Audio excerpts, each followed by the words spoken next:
Hello my dear student, welcome back to my channel Education.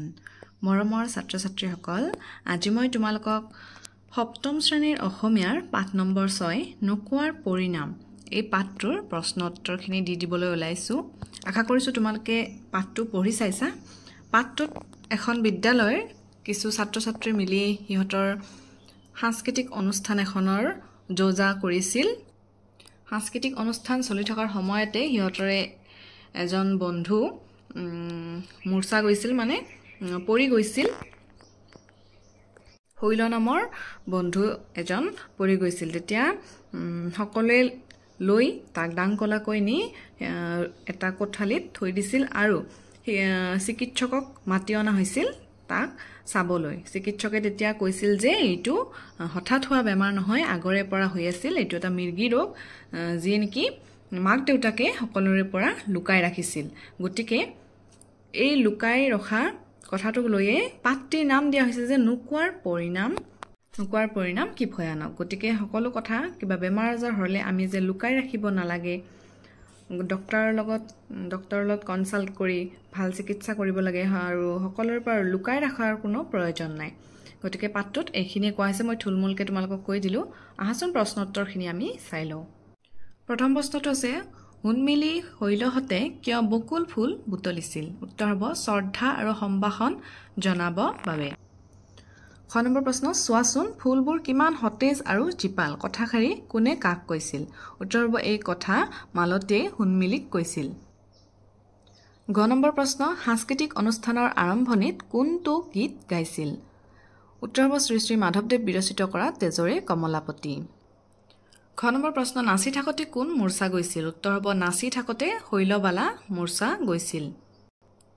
ঙ number, হৈলবালাই ভুগি থকা বেমাৰটোৰ নাম কি? হৈলবালাই ভুগি থকা বেমাৰটোৰ নাম হৈছে মিৰ্গী। ছ নম্বৰ প্ৰশ্ন, সময় টিকনিডাল হেনো আগফালে উৰে, এই বাক্যশাৰী কোনে কি প্ৰসংগত কৈছিল? এই কথাষাৰ হুনমিলিয়ে হৈলবালাক কৈছিল। কি প্ৰসংগত কোৱা হৈছিল বুলি যিহেতু কোৱা আছে, এইটো এনচাৰটো তাৰে লগতে লিখি দিব পাৰে যে বিদ্যালয়লৈ যোৱাত পলম হোৱাৰ কথা ভাবি সিহঁতে এই প্ৰসংগত কথাখিনি কৈছিল। 4 নম্বৰত দিয়া আছে প্ৰসংগ সংগতি দৰ্শাই ব্যাখ্যা কৰিব আছে, কুসংস্কাৰ আৰু লোকনিন্দাৰ ভয়ত অনেক লোকে সন্তানৰ বেমাৰ লুকুৱাই ৰাখে, সময়ত ই হৈ গৈ সৰ্বনাশৰ মূল।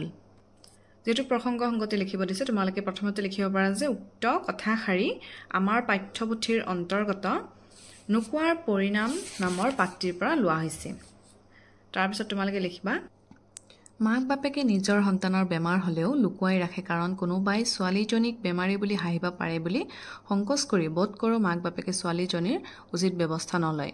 কুসংস্কাৰ আৰু লোকনিন্দাৰ ভয়ত অনেক লোকে সন্তানৰ বেমাৰ লুকুৱাই ৰাখে, পিছলৈ ই হৈ গৈ সৰ্বনাশৰ মূল। কেতিয়াবা ই হয়তো দুৰাৰোগ্য ৰূপ লয়।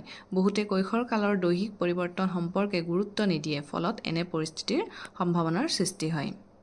5 নম্বৰ দিয়া আছে, মালতীয়ে হৈলবালাক চেণ্ডেল শুঙাবলৈ উদ্যত হওঁতে প্ৰধান শিক্ষয়িত্ৰীয়ে কি বুলি বাধা দিছিল? প্ৰধান শিক্ষয়িত্ৰীগৰাকীয়ে কৈছিল যে নাই চেণ্ডেল পাত মুখত লগাবানে, বনৌষধি কিবা এবিধ লগোৱাৰ কথা হ'লেও বেলেগ কথা। যিহেতু চেণ্ডেল বহুত বীজাণু ধূলি বালিৰে আগুৰি থাকে, সেইবাবে প্ৰধান শিক্ষয়িত্ৰীগৰাকীয়ে মুখত দিবলৈ বাধা দিছিল। 7 নম্বৰ দি আছে, তলৰ সম্বন্ধবাচক শব্দকেইটা ভাঙি দেখুওৱা।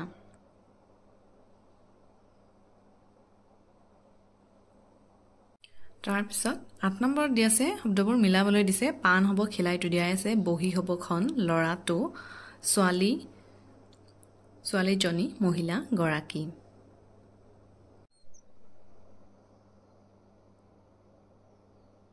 মোৰ ছাত্ৰ ছাত্ৰীসকল, এইখিনি আছিল তোমালোকৰ পাঠ নম্বৰ 6 নোকোৱাৰ পৰিণাম পাঠটিৰ প্ৰশ্ন উত্তৰসমূহ।